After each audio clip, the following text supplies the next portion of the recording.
Chapter 1. Emma? What are you doing here? I asked, stepping into the room. My younger sister, Emma, jumped up like a startled rabbit, her hands fumbling behind her back as she tried to hide something. I tilted my head, narrowing my eyes. For a moment, I felt disoriented, like I was caught in a strange dream. Then it hit me. I had been reborn. Reborn to this exact day, the day I discovered Emma was pregnant. The memory came rushing back. I had seen her acting suspiciously, sneaking into her bedroom like she was hiding something. Curious and concerned, I had followed her, only to walk in on her like this, frantic, nervous, and clutching something she didn't want me to see. "Show me what you're hiding," I had demanded back then, my tone sharper than I'd intended. Emma had shaken her head furiously, refusing to hand it over. But I wasn't the kind of sister who gave up easily. After a tense struggle, I'd found it anyway, her pregnancy report. Emma was pregnant. At the time, it felt like my entire world had been turned upside down. And then our mother came home. That was the moment everything spiraled even further out of control. Our mother had always favored sons. She didn't have any herself, so she poured all her energy and money into her brothers, who were more than happy to take advantage of her generosity. Even Emma's and my money had been earmarked for their gambling debts. It was one of the reasons I'd refused to get married. I didn't want to give her the satisfaction of using me as a pawn in her schemes. But when she found out Emma was pregnant, her face lit up like she'd just won the lottery. Ignoring Emma's protests and tears, she forced her to marry the boy. She even threatened him with legal action, claiming Emma was underage, and left him with no choice but to pay a hefty wedding money and take her as his wife. The marriage was a disaster. The boy hated Emma from the start. He hadn't wanted her, and now that he was stuck with her, he made no effort to hide his resentment. Emma's dreams of a fairy tale romance quickly crumbled. Instead of love and devotion, she found herself trapped in a cold, loveless marriage. And while she carried his child, he spent his nights with other women, flaunting his affairs without a shred of remorse. The betrayal shattered her. Already fragile from the stress and disappointment, Emma broke down completely when she discovered his infidelity. Her emotions spiraled out of control, and she lost the baby. The miscarriage was the final blow.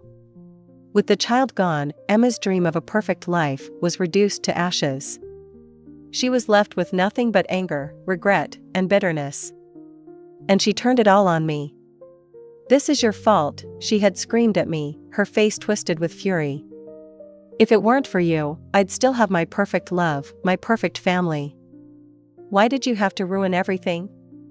You're the one who should pay for this, with your life." Those were the last words she said before she pushed me off the rooftop. Now, standing in the same room, staring at Emma as she nervously tried to hide something from me, I felt an eerie sense of déjà vu. But this time, things were different. This time, I smiled. "What's wrong?" I asked casually, my tone light. "Relax, Emma. I just wanted to give you some spending money." Reaching into my pocket, I pulled out 5 crisp $100 bills and handed them to her. She blinked at me, surprised.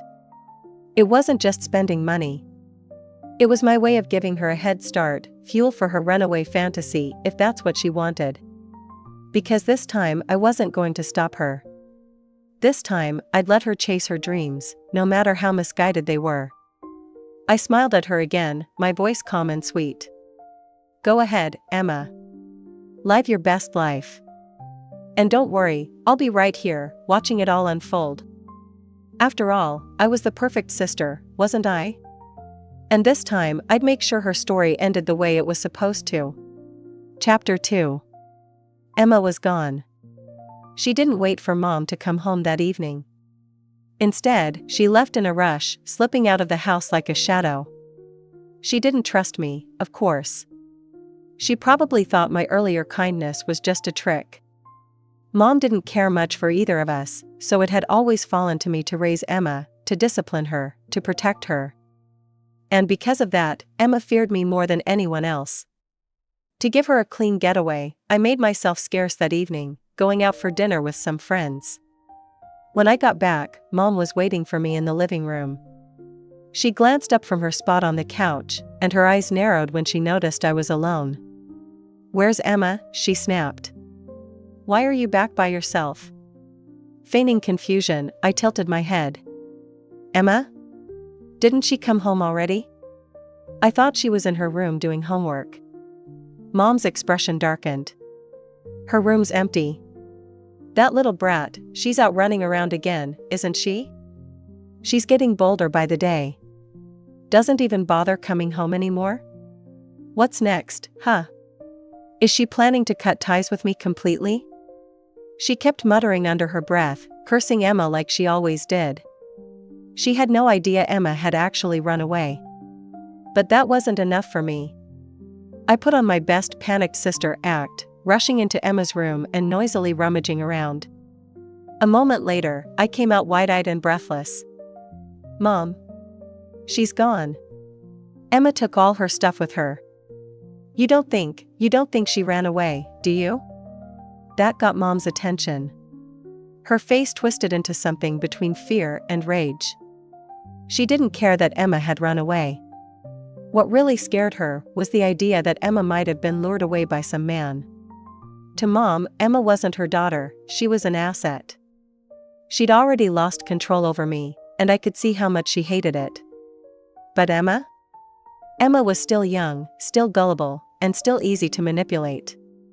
And now, at the worst possible time, Emma had disappeared. Mom sprang into action like a woman possessed, grabbing her purse and heading straight to the police station to report Emma missing. But Emma had planned her escape well. Whether by luck or by design, she left no trace. Days passed, and the police turned up nothing, not a single clue about where she might have gone.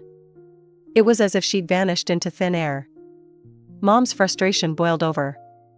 Her lips were cracked, her voice hoarse from shouting. She cursed Emma every chance she got. That ungrateful little brat. I worked my fingers to the bone raising her, and this is how she repays me? Running off with some lowlife, hiding out like a coward. She doesn't have any money, she's not even an adult yet. Where could she possibly go? And then, as if struck by a sudden thought, Mom froze mid-rant. Her eyes darted toward the wardrobe. She stormed over, yanked open the doors, and reached for her hidden stash of cash, the money she'd been saving up to buy Uncle a car. It was gone. The scream that came out of her was so loud I thought the neighbors might call the cops. That little thief. How could she do this to me? Do you know how hard I worked to save that money? Your poor uncle doesn't even have a car to get around, and now the money's gone. All of it. Emma took it all. Lily. She turned to me, her face contorted with desperation. What are we going to do? How are we supposed to fix this? Her priorities were crystal clear. Emma's safety didn't matter to her. Not even a little. All she cared about was the money, and how to replace it. I bit back a laugh and put on my best helpless face. You're right, Mom. How could she do something like this? She kept saying the school needed more money, so I spent all my salary helping her out. It still wasn't enough, so I even took out a loan to make sure she could stay in school. And now? Now she's run off with all the money. What am I supposed to do, Mom? I don't even have enough left to buy food. I let my voice crack just a little, my eyes welling up with fake tears. Chapter 3. Mom had handed Emma over to me years ago, washing her hands of any responsibility. She knew I was the one paying for everything Emma needed, and she was oddly proud of it. Raising a daughter without spending a dime? What a bargain. But Mom had no idea how expensive Emma really was. In her mind, raising kids meant giving them just enough food to keep them alive. School fees? Extracurriculars? Forget it. If the school wanted money, her solution was simple, just drop out. That was how she'd raised me. I'd never forgotten those years of scraping by, of watching other kids have what I could only dream of. That was why I worked so hard to give Emma a better life. I didn't want her to grow up feeling the same bitterness I did. But somewhere along the way, I overdid it. I'd spoiled her, protected her too much, and, in the process, turned her into someone who thought the world revolved around love and romance. Now, Mom was pacing the room, clutching her chest like she was about to collapse. She'd always assumed I'd saved up a fortune over the years. She'd been waiting for the right moment to threaten me into using that supposed fortune to buy Uncle a house.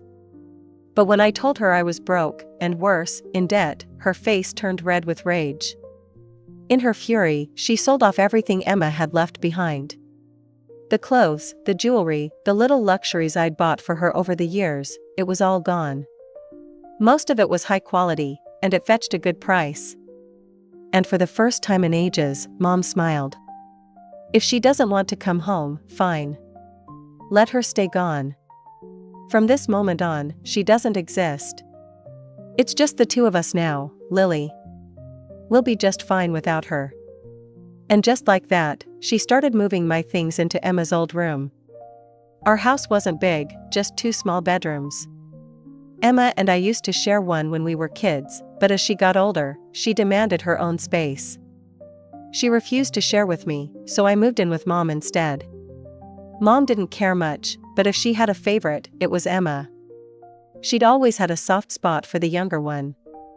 Now, with Emma gone, Mom's attitude toward me had shifted. Suddenly, she was acting like she cared. "Lily, come eat something," she said, pushing a plate toward me. "Here, have some meat. You're so thin. You've been working too hard, you need to take care of yourself." I stared at the chunk of fatty meat she'd plopped into my bowl and forced a smile. I picked it up with my chopsticks and tucked it into the farthest corner of the bowl, untouched. I hated fatty meat. Mom kept piling food onto my plate, fawning over me, pretending to be a doting parent. I didn't react. I wasn't stupid. She didn't suddenly care about me. She'd just shifted gears. Emma was gone, and with her, the wedding money Mom had been counting on to pay off Uncle's gambling debts. Now, I was the backup plan. She was trying to butter me up, to get me on her side, so she could sell me off to the highest bidder. But I wasn't falling for it. I went through the motions, eating, chatting, pretending nothing was wrong, and ignored her unsubtle comments about finding me a good man or a stable future. When it became clear I wasn't playing along, Mom's patience ran out. She dropped the act and sat there in silence, sulking as she angrily shoveled food into her mouth. For a moment, I thought that was the end of it, that she'd give up, at least for now. But I was wrong. The nightmare was just beginning. It started as a wave of exhaustion. At first, I didn't think much of it. I'd been working long hours, and I figured the fatigue was finally catching up to me.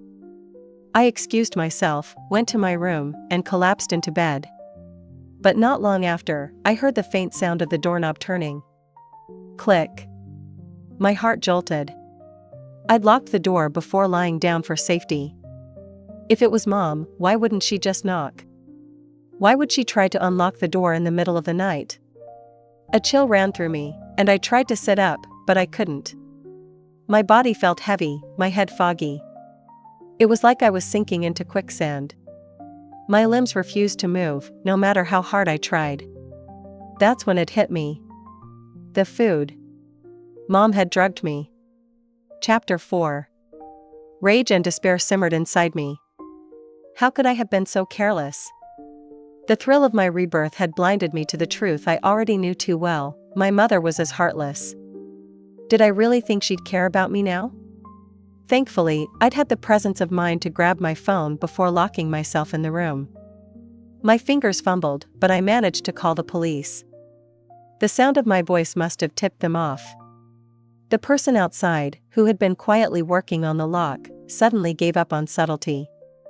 The metallic click-click was replaced by loud, heavy bangs. They were trying to break the door down. Fear shot through me like ice water.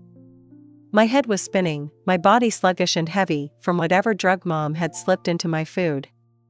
No matter how hard I willed myself to wake up, my limbs refused to cooperate. I tried to push the wardrobe against the door, desperate to create some kind of barricade. But my muscles were too weak, trembling with every movement. The furniture didn't budge. And then, with one last deafening crash, the door burst open. A man rushed in, his face twisted with purpose. I couldn't fight him, not directly, but I wasn't going down without a fight. Summoning what little strength I had left, I grabbed the blanket from my bed and flung it at him, covering his head. My hand brushed against something on the floor, Emma's lighter. She'd hidden it under the bed back when she was sneaking cigarettes, and now it was my lifeline. I flicked it on. The flame caught instantly, and I pressed it to the edge of the blanket. The fabric, already soaked with alcohol from one of Emma's secret bottles, went up in flames with a loud whoosh. The fire spread across the blanket in seconds, and the man screamed, staggering back, clawing at the burning fabric. Mom bolted into the room, her face a mix of panic and fury. She wasn't here to save me. She was here to save him. She didn't hesitate, rushing toward him to help beat out the flames. So, this was her plan all along. She'd been standing outside, keeping watch while he came for me. The fire gave me a sliver of time. Crawling on my hands and knees, I dragged myself to the window and pulled it open. The safety bars outside stopped me from falling, but they also trapped me. I couldn't escape, but I could make sure they couldn't drag me back inside. Using a strip of cloth, I tied myself tightly to the bars, securing my body against the metal. Then I screamed. "Help! Somebody help me!" But the drugs had weakened me. My voice was hoarse and barely above a whisper. What I thought was a desperate cry for help probably sounded to the world like the faint mewling of a cat. Still, I clung to the bars, refusing to let go. Mom and the man were frantic now, pulling at me, trying to drag me back inside. But the cloth held firm, and they couldn't budge me. Realizing I wasn't coming loose, Mom ran off to find scissors, yelling something incoherent as she searched. By now, the commotion had drawn attention. Neighbors gathered outside, whispering and pointing. Some of them recognized me. "Isn't that Lily? What's going on?" They knocked on the door, demanding answers, but Mom ignored them. She was too focused on trying to salvage her plan, too determined to see this through. I was fading fast. My grip on the bars weakened, my vision blurred, and my thoughts grew hazy. The police had arrived. When I woke up, I was in a hospital bed. I learned later that the officers had broken down the door, pulling me out just in time. Mom and the man were arrested and handcuffed on the spot. But of course, Mom denied everything. "What do you mean, rape?" she screamed during the interrogation, her voice shrill and indignant. "They're engaged. They're in love. She's going to marry him. I'm her mother, why would I lie about this?" The man eagerly backed her up. "Exactly. I already gave her the wedding money, $50,000. She's my fiancé. How can it be rape if it's my own wife?" The officers looked at them, clearly exasperated. "But it's obvious she didn't consent," one of them said, trying to keep calm. "That makes it rape, no matter what you call it." Mom slapped her thigh, her voice rising even louder. "Consent? The drug she took, she swallowed it herself. If she didn't want this, why would she take something to get in the mood? Girls these days are just shy, that's all. Don't listen to her nonsense. I'm her mother. Would I ever hurt her?" I was so furious I couldn't even speak. In the end, it didn't matter. Without solid evidence or witnesses to prove the man's intent, the case fell apart. The drugs in my food? That was on Mom. She was sentenced for it, but the damage was done. Her actions stained my reputation. Even after her punishment, I would carry her mistakes with me for the rest of my life. At the advice of the police, I chose not to pursue the case any further. Chapter 5. After that, I didn't even dare go home. I hid at work, convincing myself it was safer there. But the truth was, I couldn't shake the fear that my mother might show up at any moment. She knew where I worked, after all. The anxiety became unbearable. I quit my job, packed up my things, and left town with nothing but my last paycheck. As for my savings, most of it was already gone. Half had been spent on Emma, her school fees, her clothes, her endless needs. The rest? My mother had taken it. That had been her condition for not forcing me into marriage. You don't want to get married? Fine, she'd said, her voice dripping with contempt. But if you're not marrying, then you don't need to support a family. What's the point of all that money? Just bring it home and hand it over to me. A good daughter knows how to show respect. At the time, I'd stayed for Emma. I couldn't abandon her, not when she was still stuck in that hellish house. She was too young, too helpless, I couldn't leave her behind. I fought tooth and nail to keep half my paycheck for her expenses. When that wasn't enough, I took out loans to cover her tuition. I lived on scraps, handing the rest of my earnings to my mother every month just to keep the fragile peace. All the while, I was waiting for the right moment to leave and take Emma with me. But Emma didn't care about the plans I'd made for her.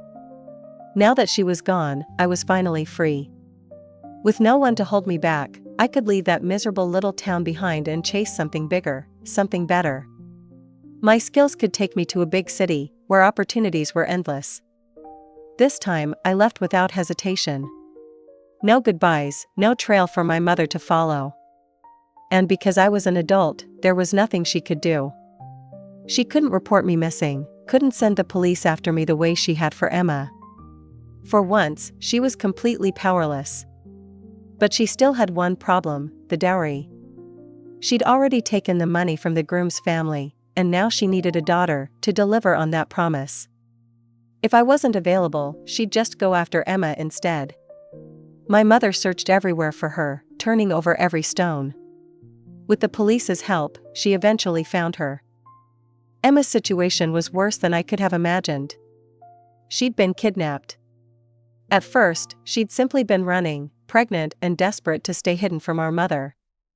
She couldn't stay in hotels or take trains, afraid of being caught. Instead, she wandered the streets, sleeping in parks and hiding in corners, hoping to disappear. But Emma was too beautiful to blend in. Her delicate face and soft features made her stand out, even when she tried to stay invisible. It didn't take long for someone to notice her. That night, an old man approached her in the park. He told her she reminded him of his granddaughter and said he couldn't bear to see her so pitiful. "Come home with me," he said. "I'll take care of you like my own family." Emma, scared and with nowhere else to go, accepted. But the old man had no intention of treating her like a granddaughter. He wanted her as a wife. When he tried to force her, Emma fought back with everything she had. But he refused to let her go. Instead, he locked her up, determined to keep her. The only thing that saved her was the baby. The old man, convinced the child was his, became ecstatic at the thought of being a father again. He treated Emma like a treasure, catering to her every need. Emma, realizing the danger of her situation, didn't dare tell him the truth. She played along, letting him believe the baby was his. Her plan was simple: wait until the baby was born, and then escape. But my mother found her before she could carry out her plan. The old man had taken Emma to the hospital when she went into labor, excitedly bragging about his son to the nurses. That's when my mother and the police arrived. By the time they got there, chaos had already erupted. Emma was in the middle of a shouting match with the old man. "This is my son," the man roared, his face flushed with anger. "You can't take him away. You're my wife. Where are you trying to run off with my child?" Emma, holding the baby protectively against her chest, didn't back down. "Your son? Are you out of your mind? This child has nothing to do with you. You think I'd have a kid with someone like you? Look at yourself. You're ancient. You couldn't father a child even if you tried." The old man's face twisted with fury. "You little," he spat, raising his hand to strike her. Emma stumbled back, clutching the baby tighter. Her voice cracked as she screamed for help. The hospital erupted into chaos. Nurses and patients scrambled to get out of the way as Emma ran down the hallway, the old man close behind her. In the end, it was the hospital security guards who stepped in, tackling the man before he could reach her. Chapter 6. When Mom arrived, she was greeted by a chaotic scene. Her face turned cold as she snatched Emma's child and thrust him into Mr. Johnson's arms. "Take your child and leave immediately. What are you staring at? Come home with me. How did I raise such a troublesome daughter? You're so young, and yet you got yourself pregnant. I worked hard to feed and clothe you, and this is how you repay me?" Though her words seemed to be for Emma's good, her heart was filled with curses. She had painstakingly raised her daughter, hoping to marry her off for a good price. How could she let someone ruin her like this? How could she sell her now? Emma was defiant. "My child is mine and my boyfriend's, not his. If you don't believe me, get a paternity test." Emma refused to leave, and Mr. Johnson didn't want to lose his precious son either, so they called the police. The police, of course, were impartial. They conducted a paternity test between Mr. Johnson and the child. The results showed that the child was indeed not his. Mom then pressured Emma for information about her boyfriend. Now that the child was born and Emma's plan to run away with the baby was complete, she was willing to talk. Based on Emma's description, the police summoned the man for a paternity test. The man arrived, looking bewildered. "Impossible. We broke up a long time ago. I'm married now. How could this be my child?" Emma was shocked. "You're married? How could you get married? Didn't you say I was your true love? How could you marry another woman?" The man looked at Emma several times, but couldn't remember who she was. "Lucy? Lucy? I'm Emma. Emma." The man's confused eyes pierced Emma's heart.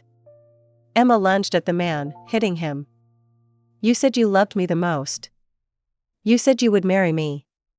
That's why I gave you my first time." The man suddenly understood. "But didn't you say you didn't care about me? You deleted my contact the next day and disappeared. That was a tactic to make you chase me. Couldn't you have tried to keep me?" "I ran away because I was pregnant with your child." The man was baffled. "But you did run away. I thought you didn't want to be with me. I've been married for a long time." "No, you have to divorce her." "How can you abandon our child?" "Divorce her immediately." Emma was lost in her own world, trying to defend her perfect love. The man was having none of it. Hearing Emma's absurd demands, his face changed. "What are you talking about? My wife and I are very happy. Don't spread lies. My wife is pregnant. I've checked, she's carrying a healthy baby boy, the heir of the Johnson family." Emma was furious. It shouldn't be like this. She was his first woman, her child was his first child. He was her man. How could he be with another woman?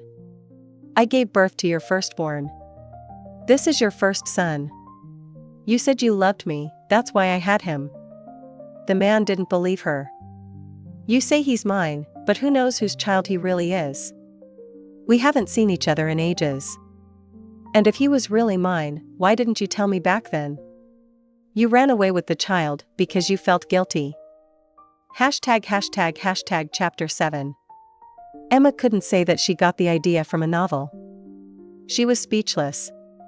Having just given birth and experiencing such a series of events, Emma fainted from the man's harsh words. Later, the doctor arranged for a paternity test between the man and the child, but the man refused. "No, I said he's not mine, so he's not mine. You can't make me take a paternity test. I'm telling you, this child isn't mine. I won't pay a cent in child support." Emma wanted to make a scene, but Mom covered her mouth and dragged her away. Mom had already threatened the man with Emma's underage status and extorted $10,000 in hush money from him.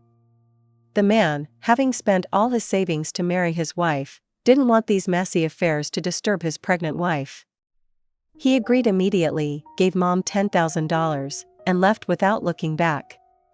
He didn't want Emma or the child. In the past life, he married Emma but still fooled around because Emma was devoted to him.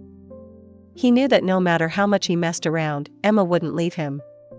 She begged to marry him. But now, his wife was someone he spent a lot of money to marry. He wouldn't dare mess around. Emma finally returned with the child, but the outcome was not what she had hoped for. She was still so young. She should be enjoying life at school, having a beautiful romance. Why wasn't reality like that? The baby's piercing cries brought Emma back to reality. Emma covered her face and cried in despair.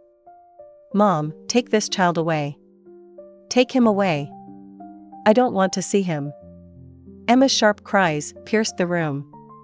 Mom rushed in and slapped her. She then roughly uncovered Emma's clothes and forced her to breastfeed the baby. "The baby is hungry, can't you hear? You gave birth to him, you feed him. Don't think I'll spend money on formula. I worked hard to raise you, and this is how you repay me. I haven't even settled accounts with you yet." Emma was in a daze. Her life was ruined. She just wanted to be left alone, but the baby was constantly tormenting her. Mom worked 8 jobs a day to earn money for Uncle, leaving no time to care for Emma or money to give her. Emma had no money, surviving on the bread and porridge Mom brought home each day. But this food wasn't enough to feed herself, let alone the baby. The baby was constantly hungry and cried all the time. Emma was so annoyed she wished she could make him stop crying forever. Every day, Mom came home after a long day to find the baby covered in filth and Emma sitting on the bed, lost in thought. Mom was fed up. She couldn't wait to arrange a better future for Emma, but the baby had to go. Luckily, the baby was a boy, and there were many people eager to adopt boys. Seeing that Emma didn't want the baby, Mom subtly suggested finding another home for him. Emma had no attachment to the baby. She only had him for her so-called beautiful love. Hearing she could get rid of the burden, she agreed immediately. Chapter 8. Mom arranged for the baby to be taken to a new home. Since he was a boy, he fetched a good price. Mom was overjoyed, one step closer to paying off Uncle's debts. Now, all that was left was Emma's future. Mom contacted the man who had paid the bride price and told him Emma was back. Though Emma had given birth, she was still young and would recover quickly. The man was thrilled to get such a beautiful young girl and agreed to switch the marriage arrangement from me to Emma. Mom, fearing Emma might run away again, took advantage of Emma's dazed state and had the man take her away under the pretense of a walk. The man, also wary of a repeat of last time, locked Emma up at home. Emma didn't see the light of day again until she was giving birth. Emma was pregnant again. The man, much older, had no children and desperately wanted a son. But Emma, having just given birth, was too weak to conceive again. The man didn't care. He forced herbal remedies down Emma's throat to make her conceive. Emma struggled and tried to escape, but she was too young and small to fight off a burly man. Locked up at home, she couldn't even step outside. Maybe the strange medicines worked, or maybe it was something else, but Emma did get pregnant. The man, fearing she might run away, didn't let her go for prenatal checkups. When it was time to give birth, she delivered a child with ambiguous characteristics. The doctor explained that the herbal remedies Emma took during pregnancy caused the originally female fetus to develop both male and female characteristics, resulting in an ambiguous child. Though the child appeared ambiguous, she was essentially female and could undergo surgery to correct it when she grew up. So, he's not a son? He can't carry on my family name? The man, initially delighted with the child, was stunned by the doctor's words and threw the baby aside. The baby cried loudly from the fall, but neither parent comforted her. The doctor, having seen many such cases, was unfazed. Technically, yes. If you want to keep the male characteristics, you can, but the child won't be able to reproduce. If she can't carry on the family name, what's the point? I'm not spending money on her treatment.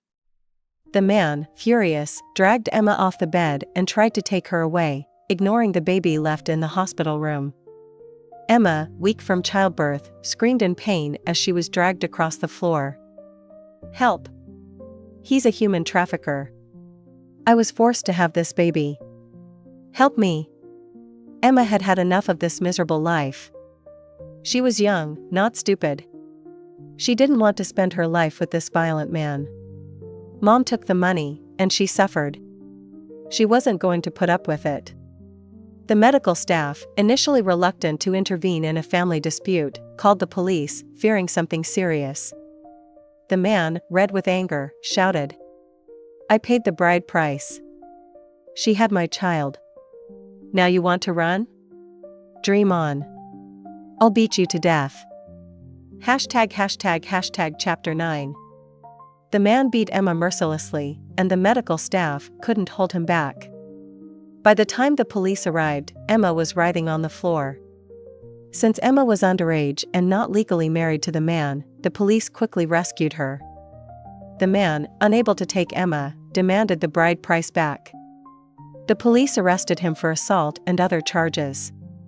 Emma escaped but had nowhere to go, so she was sent back to Mom's house. The outcome was predictable. Mom would try to arrange another future for Emma. Emma knew this and had no choice but to pin her hopes on me. "Sister, please help me. Let me go to school. I'll study hard and repay you." I was silent for a long time on the other end of the line. People only realize what they have lost when it's gone. Was she regretting losing me as a sister? No, she regretted losing someone who would unconditionally spend money on her. Emma, sensing my silence, panicked and screamed at me. "If you don't help me, you'll be next. Do you think you can escape? I know you despise me for being dirty, but isn't this all your fault? If you had stopped me, things wouldn't have turned out this way. Yes, it's all your fault. You owe me. You can't abandon me. See, bad people remain bad because they are rotten to the core." But I still helped her. I had to. I wouldn't let Mom or Emma off the hook.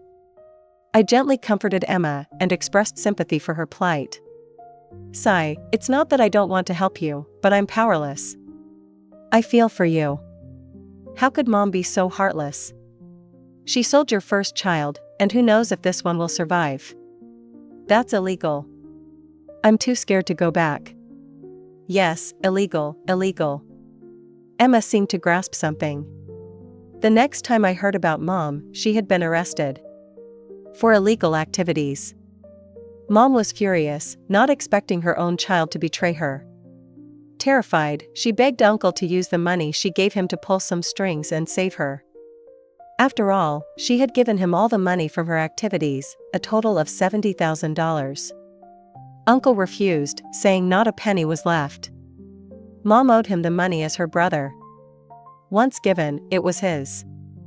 There was no taking it back. As for Mom being imprisoned, she deserved it for breaking the law. It had nothing to do with him. Chapter 10. In her time of need, Uncle showed his true colors, speaking with disdain. "This is your karma. Who knew you would break the law for money? Don't call yourself my sister and ruin my reputation." Mom was bewildered and incredulous. "George, didn't you say you loved me the most? Didn't you say you'd take care of me for the rest of my life? If not for you, would I be so isolated?" Uncle George's response was, "Your choices have nothing to do with me. Don't bother me again." Mom regretted it, regretting giving all the money to Uncle, regretting not treating us sisters well. We wouldn't see her as a real mother, wouldn't give her money or help her. Uncle refused to help, and Mom was sentenced. In court, Mom cried and begged for our forgiveness, hoping we would visit her. But it was too late. Emma stood in the plaintiff's seat, full of disgust, and I didn't even attend. Emma thought she could finally have a good life, but reality hit her hard. The police handed the child with ambiguous characteristics to Emma. The child's father was in prison, so the mother had to raise her. Emma was struck by lightning. Emma had escaped Mom and the old man, but now she had to raise the child alone. The child, born different, was weak and cried all the time, more than the first child. Emma's head was about to explode. She didn't want to care for a normal baby, let alone a difficult one. And because of Emma's actions against the old man, his family refused to pay any child support. Mom's assets were taken by Uncle, leaving the family destitute. Emma wanted to work, but the child kept her tied down. Emma was starving, full of resentment toward the unexpected child. Emma, still young, couldn't bear it. In a fit of rage, she made a terrible decision. Emma thought it was no big deal. She wouldn't be sentenced because she wasn't 18 yet. But she had read too little. 16 was the age of criminal responsibility. And she had just turned 16. Emma was arrested. As she was taken away, she called me, shouting, "It wasn't supposed to be like this. Why didn't you save me this time? Why?" I didn't respond and hung up. It had nothing to do with me anymore. Everyone got what they deserved. And I was ready to start a new life.